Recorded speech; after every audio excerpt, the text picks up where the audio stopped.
शुभानुपश्चिम बिहरंतम इंद्रेश असंभुतम भोजनम अमत्तयु कुशीत हीन वीर्यम तम व पसहति मारो वातो रुक्खम व दुब्बलम। शुभान पश्चिम बिहरंतम, जो सर्वत्र शुभ देखते हुए बिहरता है, घूमता है, व्यवहार करता है। यहां शुभ का अर्थ अच्छा नहीं, शुभ का अर्थ है सर्वत्र रमणी देखना, सुख रूप की कल्पना करना। या ऐसा समझ सकते हो कि हमारे जीवन में कुछ उज्जवल पक्ष हैं, कुछ काले पक्ष हैं। भौतिक दृष्टि से जवानी, सौंदर्य, बल, प्रतिष्ठा, पद, धन, परिवार, अनुगामी, सुकीर्ति, ये सब उज्जवल पक्ष हैं। और इसके विपरीत बुढ़ापा, रोग, अपमान, पद का छिन जाना, परिवार का विनष्ट हो जाना, विपरीत हो जाना, अनुगामियों का विरोधी हो जाना, ये सब काले पक्ष हैं। जो सदैव ये कल्पना करता रहता हमें सर्वत्र सुख ही सुख मिलेगा, सब जगह सुख है, सुख है, सुख है, वो भ्रम में रहता है। दूसरी दृष्टि से जिसने अपने मन को सुवश कर लिया, उसके लिए सब सुख है, सुख है, वो आशावान है, दुख नाम की चीजें नहीं है। लेकिन भौतिक वस्तुओं में सुख की कल्पना करके जो सर्वत्र रमणीयता का आभास करता है, उसके लिए बात कही गई। शुभानु पश्चिम बिहरंतम, सर्वत्र अनुकूल देखते हुए जो बिहरता है, सर्वत्र समझता है कि सुख मिलेगा, यहां मिलेगा, वहां मिलेगा, वहां मिलेगा, सब आनंद मिलेगा। इंद्र एष असंभुतम, और इंद्रियों में असंभुत है। संवृत संस्कृत भाषा का शब्द है संवृत। संवृत नाम ढका हुआ, छिपा हुआ, गुप्त, सुरक्षित। पाली में संबुत है, और इसका विरोधी है, आ लगा हुआ है, इसलिए असंबुत है। असंबुत, असंवृत, असुरक्षित, असंयत, बिलबिलाता हुआ, जीवन में बिलबिला रहा है, इंद्रियां असंयत हैं, किसी बात में संयम नहीं है।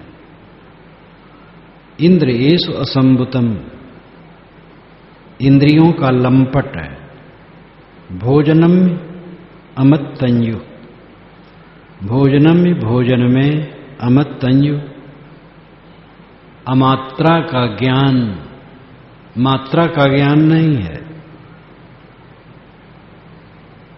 भोजन में कितना ग्रहण करना चाहिए, इसका विवेक नहीं, लोभ में पड़ करके खा लेता है नट्टी तक। कुसीतम, कुसीत है, संस्कृत में कुसीद है। कुसीद का अर्थ होता है व्याज खाने वाला, और पाली में कुसीत है, और कुसीत का अर्थ होता है आलसी। इसलिए संस्कृत और पाल के शब्दों में तो साम्य है, किंतु अर्थ भिन्न भिन्न है। कुसीतम आलसी, हीन वीर्यम, हीन वीर्य है। वीर्य नाम बल, बल रहित है। और शरीर में जो बल है सो है, वो तो कम बेच रहता ही है। यहां है मनोबल, जिसका मनोबल गिरा हुआ है, मैं क्या कर सकता हूं, मैं क्या साधना कर सकता हूं, मैं इतना बड़ा कैसे हो सकता हूं। एक ने जब कहा जीवन भर के लिए ब्रह्मचर्य तो बड़ा मुश्किल है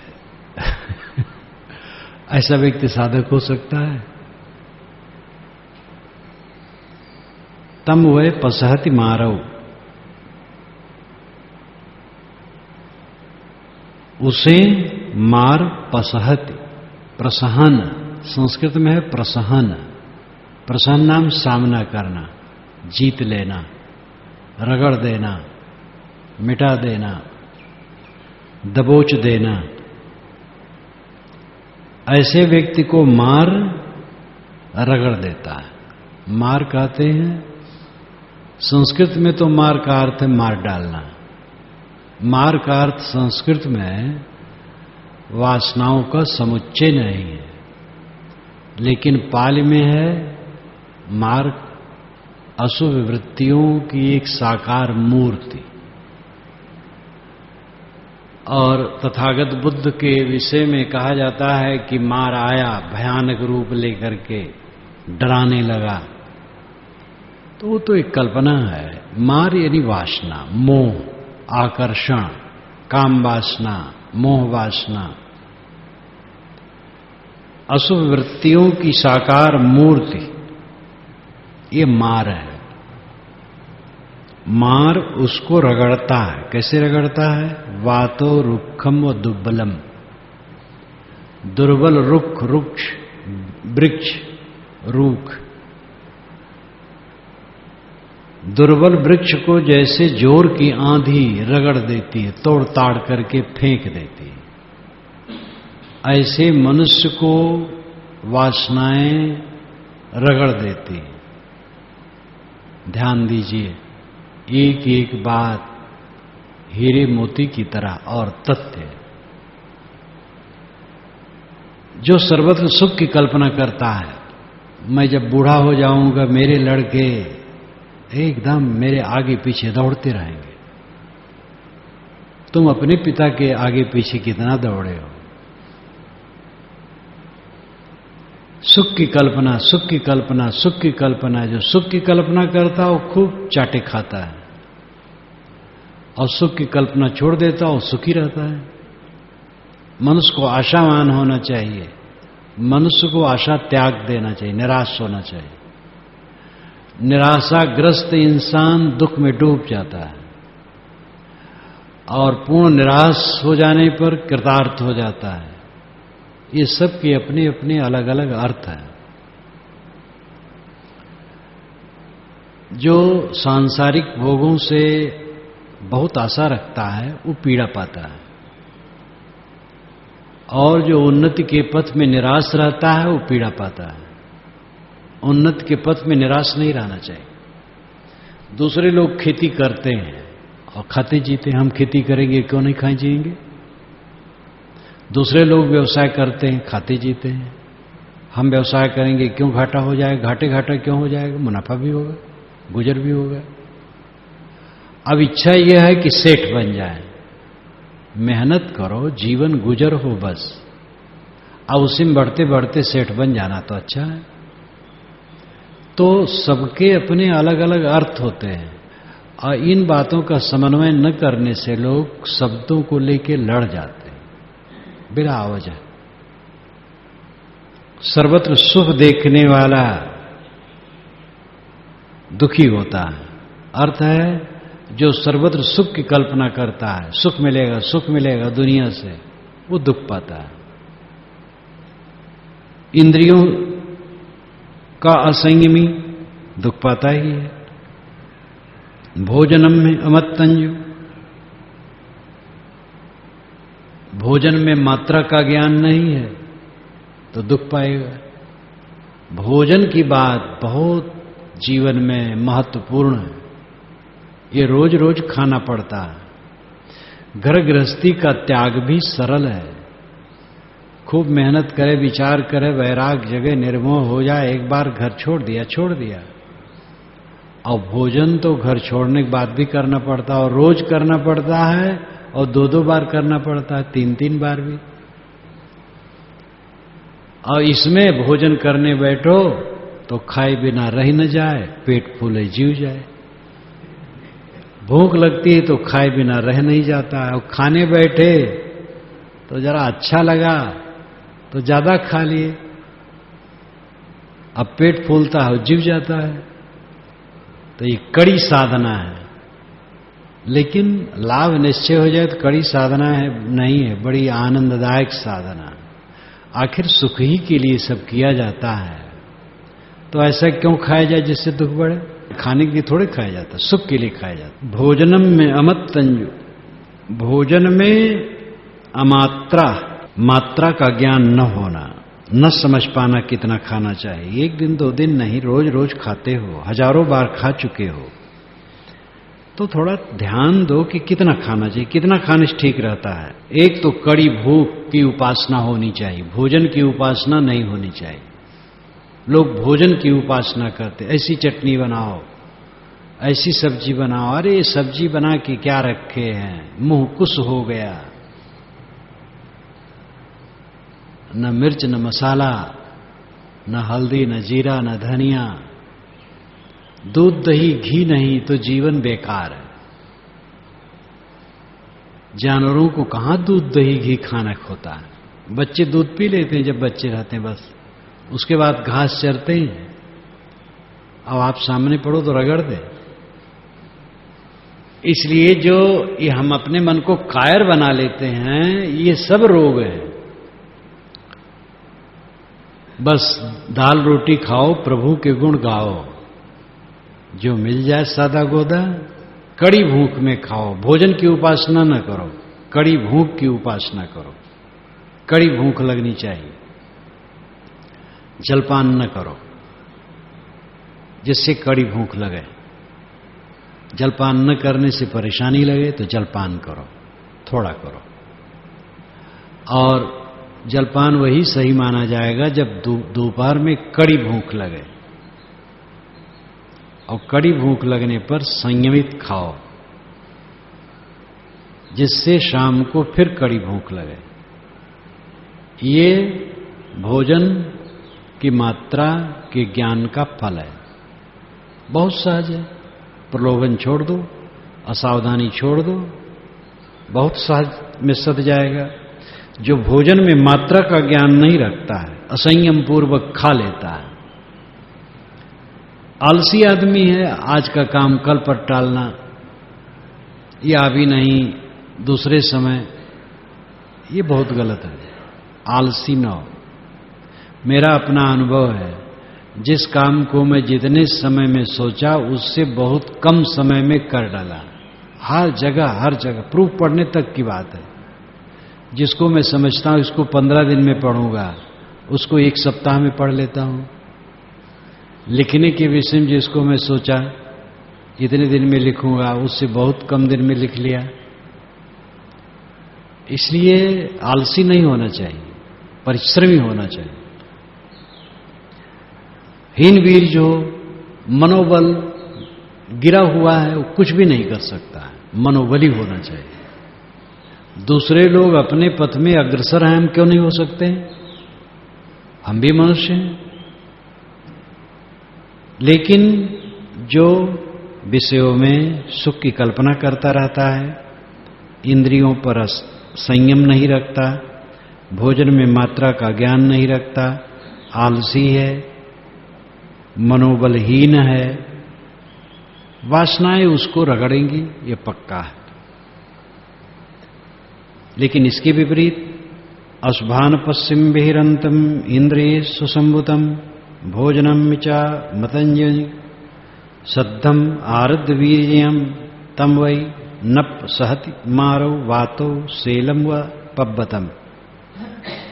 जो सर्वत्र सब कुछ का परिवर्तन देखता है, उदय व्यय, तथागत की भाषा में है उदय व्यय, बनना बिगड़ना, सब जगह बनना बिगड़ना चलता, कुछ स्थिर नहीं। जिसमें सुख की कल्पना करते हो दुख के रूप में बदल जाएगा। सब कुछ सब समय काल के मुख में लीन हो रहा है। कुरुहासो किमानंदो नित्यम पज्जलते सति क्या हंस रहे हो, क्या आनंद मान रहे हो? और निरंतर तो काल की आग धधक रही। अशुभानुपश्यन बेहरंतम, जो अशुभ देखते हुए सर्वत्र घूमता है, नाशवान देखते हुए, जवानी में जो बुढ़ापा को देख लेता है, संयोग में वियोग को देख लेता है, सुख सुविधा में दुख और असुविधा को देख लेता है, उसका मन भटकता नहीं। ये भी प्रश्न हो सकता, हम जवान हैं, मान लें हम बूढ़े हो गए, ये कोई बात हुई? तो ऐसा भी नहीं कि हम जवान हैं तो हम बूढ़े मान करके ढीठ ढाल हो जाए। ये समझे ये जवानी रोज नहीं रहेगी, बुढ़ाएगा। श्री विशाल साहब तो कहते थे कि लोग मिलने आते हैं तो कहते हैं हम तो साहब बुढ़ाए गए, अब क्या करी, हम तो कबो नहीं सूचित बुढ़ाए गए इनकी का होगी ना। तो मनोबली थे साहब, जर्जर अवस्था में उनको खांसी आ जाए, थूक दें, और बात करें तो मालूम होता खांसी दूसरे का आई थी, इनको नहीं आई थी, कांखना नहीं, एकदम ताजा। तो जवानी में बुढ़ापा देखने करता है कि ये जवानी रोज न रहेगी, शरीर जीर्ण हो जाएगा, लेकिन इसका मतलब नहीं कि अपने को काहिल देखता है। जो सर्वत्र परिवर्तनशीलता को देखता है और इंद्रियों पर संयम रखता है, उसकी सारी इंद्रियां अपने बस में। भोजनम च मतंजयु, भोजनम च मत्तंयुम, मत्तंयुम यानी मात्रज्ञ, मात्रा का ज्ञान, मात्रा का ज्ञान है उसे, भोजन में मात्रा का ज्ञान है, इतना खाना चाहिए बस, ज्यादा भोजन लो ना। भोजन परोसने वाले को चाहिए कि ज्यादा ज्यादा ना परोसें, धीरे धीरे परोसें, फिर परोसें। कुछ भोजन परोसने वाले ऐसे होते हैं कि बोझा टले दे दिए, फिर छुट्टी मिल जाए, और एक लागी ज्यादा दे दिए और बेचारा खा नहीं पाया। तो लोगों में यह धारणा है कि थाली में भोजन छोड़ना नहीं चाहिए। ये तो ठीक है कि छोड़ना नहीं चाहिए, लेकिन परोसने और लेने में भी सावधानी चाहिए, अन्न को बर्बाद नहीं करना चाहिए। थोड़ा लो, खाओ, जरूरत हो थोड़ा और ले लो, और कदाचित ज्यादा आ ही गया है भोजन तो खाओ ना, उससे अपना नुकसान होगा, दूसरे को फायदा नहीं होगा। ज्यादा है, अपना नहीं खाओगे, ठीक रहोगे, और दूसरे के लिए दे दोगे, कीड़े मकोड़े खा लेंगे। तो भोजन में मात्रा का जिसको सदैव ज्ञान है, संतुलित खाता है, सद्धम, श्रद्धावान है। कुसीत के विपरीत यहां श्रद्धा कही गई है। आलसी क्यों? क्योंकि श्रद्धावान नहीं।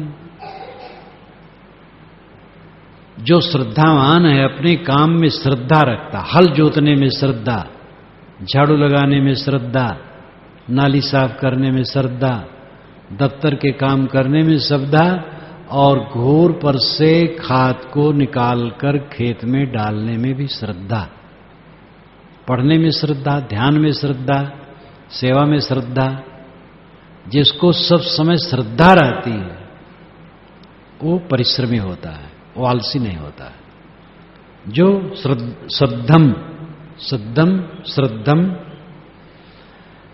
श्रद्धा से ओतप्रोत है, और आरब्ध वीर्यम, आरब्ध वीर्यम, आरब्ध वीर्यम, आरब्ध नाम आरंभ है, वीर्य नाम बल, मनोबल, जिसका मनोबल सदैव आरंभ है, गतिशील है, जो सब समय मनोबली है, कभी ढील ढाल नहीं होता है।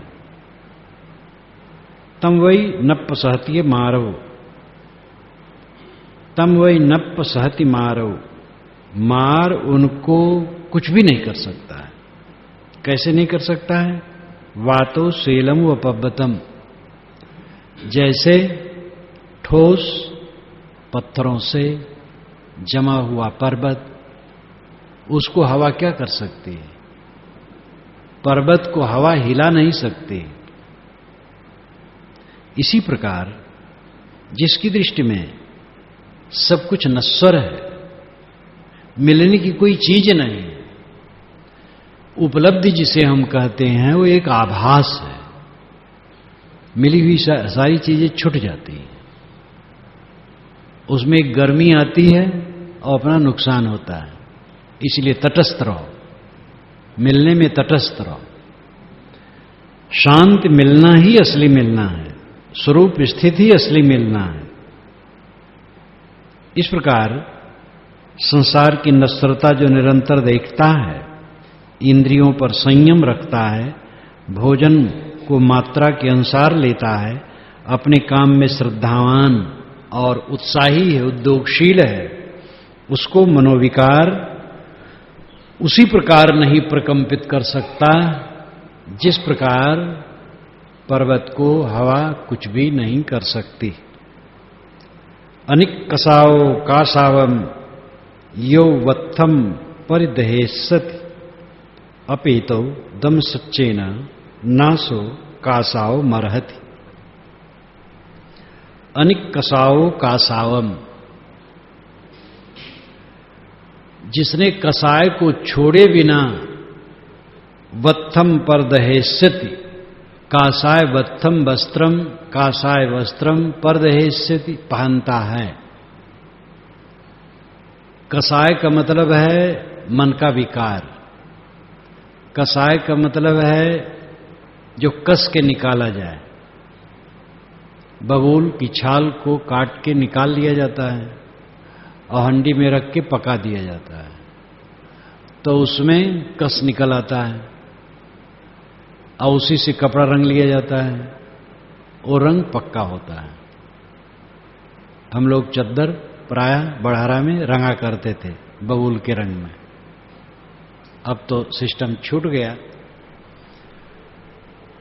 सन्यासी लोग, बौद्ध लोग भी कासाय वस्त्र पहनते हैं, रंगा हुआ कपड़ा। उसमें सरलता आती थी, जब जंगल झाड़ी में ज्यादा रहना होता था उस जमाने में और दाग कम दिखाई देता था, उसकी गंदगी कम दिखाई देती थी, इसलिए शायद रंगने का प्रचलन चला होगा। तो सन्यासियों में, बौद्धों में कासाय वस्त्र पहना जाता है। तथागत कहते हैं कि कासाय वस्त्र पहन लिया और कसाय नहीं छोड़ा, मन का विकार तो छोड़ा नहीं। मन न रंगाए रंगाए जोगी कपड़ा, साहब ने सरल भाषा में कहा। जो मन के विकारों को छोड़े बिना साधुवेश धर लेता है, को छोड़े बिना साधुवेश धर लेता है। अब यही नहीं कि हम लोग उससे बरी हैं, कासाय वस्त्र नहीं पहनते, सफेद पहनते हैं, तो मन का विकार नहीं छोड़े हैं तो कोई हर्ज नहीं, सफेद तो पहने, लाल थोड़े पहने, ये नहीं चलेगा। यहां कासाय का लाक्षणिक अर्थ है साधु वेश जो धर लिया और साधा नहीं अपने को, वो विपथ में चला गया। अपेतो दम सच्चेना, दम और सत्य से अपेत, अपेत नाम दूर भाग जाना, दम और सत्य दूर भाग गए, दम और सत्य उसके जीवन में नहीं है। यानी न संयम है न सच्चाई, ज्ञान भी सच्चा नहीं जिस पर ठहरना चाहिए और संयम भी नहीं, ये दोनों अपेत भाग गए। ना सा कासाओ मरहति, वह कासाय वस्त्र पहनने के योग्य नहीं है। कासायम अर्हति, अर्ह नाम योग्य, अधिकारी, इसीलिए अरहंत कहा जाता है जो अधिक योग्य हो, पूज्य हो, प्रतिष्ठित हो, उसको अरहंत कहा जाता है। वेद में भी अरहंत आया है, सतपथ ब्राह्मण में भी आया है, इसमें अरहंत वग्गौ है।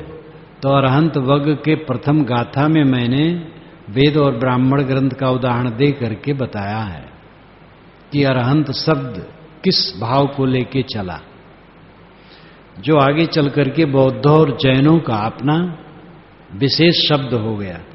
अर्ह नाम आदर करने योग्य, अधिकारी, जिसके मन में संयम नहीं, सत्यता नहीं, जो मन के विकार को छोड़ा नहीं, वो साधु कपड़ा पहनने के अधिकारी नहीं। ध्यान दो, साधु महात्मा, ब्रह्मचारी अपने को अलग न समझेंगे। ब्रह्मचारी साधु सब साधु। सावधान, ये कपड़ा साधु का पहनना, मन के विकारों को छोड़ दो तो ये कपड़ा पहनना ठीक, और मन का विकार नहीं छोड़े तो कपड़ा पहनना गलत। और मान लो भूल से जिसने पहन लिया हो, झटपट उसको धर करके चला जाए घर, ढील ढाल पड़ा न रहे। यौचा वंत कसावस शीरेषु सुसमाहितौ उपेतौ दम सच्चेन सावै कासाव मरहति। योचा वंत कसावस शीरेषु सुसमाहितौ उपेतौ दम सच्चेन सावै कासाव मरहति। यो, जो लोग वंत कसावस, वांत कसाए हैं। वंत बमन, पाली में वंत, संस्कृत में वांत, अरबी में कय, हम लोग हिंदी में उल्टी कहते हैं। जैसे बमन कर दिया जाता है और बमन करके उधर ताका नहीं, ताकने का मन नहीं होता है, इसी प्रकार जो विकारों का बमन कर दिया, काम, क्रोध, लोभ, मोह, राग, द्वेष, अहंकार, घमंड, चाहना, कामना, तृष्णा का बमन कर दिया, निष्काम, निर्माण, ऐच्छिक दरिद्रता स्वीकार ली, निष्काम हो गया। शीलेश सुसमाहित, सील में सुसमाहित है, अच्छी तरह से समाहित है। सील, शील, पाली में दंती सा ही केवल है, न मूर्धन्य है न तालव्य। सरल भाषा में ऐसे रहता है। शील संस्कृत के अनुसार शील, शील में सुसमाहित है, पवित्र आचरण में निरंतर निमग्न है। उपेतो दम सच्चेना, दम और सत्य, संयम और सत्य उपेत है। उपेत नाम निकट आना, अपेत नाम दूर भाग जाना, और उपेत नाम निकट आना। अपेत उपेत संस्कृत और पाली दोनों भाषाओं में समान पढ़ा जाता है, लिखा जाता है और समान अर्थ होता है। अपेत भाग जाना, उपेत निकट आ जाना। तो सत्य और संयम जिसके निकट आ गए, जीवन बन गए, सा वै कासाव मरहति। सा, वह निश्चित, ये फर्क है। हिंदी में वह यानी सा, लेकिन संस्कृत और पाली में वह का अर्थ हो जाएगा निश्चित। सा वै, सा नाम वह नाम निश्चित। कासाव मरहत, कासाय वस्त्र के अधिकारी हैं, साधु वेश के अधिकारी हैं। साधु का वेश धारण करने का अधिकारी कौन? जिसने भोगों का, वासनाओं का, अहंकार कामना का दमन कर दिया। अहंकार नाम की चीज नहीं रह गई, कामना नहीं रह गई कुछ, निर्माण, निष्काम, शांत और शील में सुसमाहित है, सदाचार में निरंतर गतिशील है, जो संयम और सत्य में डूबा है, वह साधुवेश धारण करने का अधिकारी है। असारे सारम मतिनो सारे चासारदस्सिनो ते सारमनादि गच्छन्त मिच्छा संकल्प गोचरा। जो असार में सार बुद्धि रखता है और सार में असार देखता है, वो सार को नहीं प्राप्त करता है, क्योंकि मिच्छा संकल्प गोचरा, मिथ्या संकल्प गोचरा, मिथ्या संकल्प में वो विचरता है। मिथ्या संकल्प गोचरा, मिच्छा संकल्प गोचरा।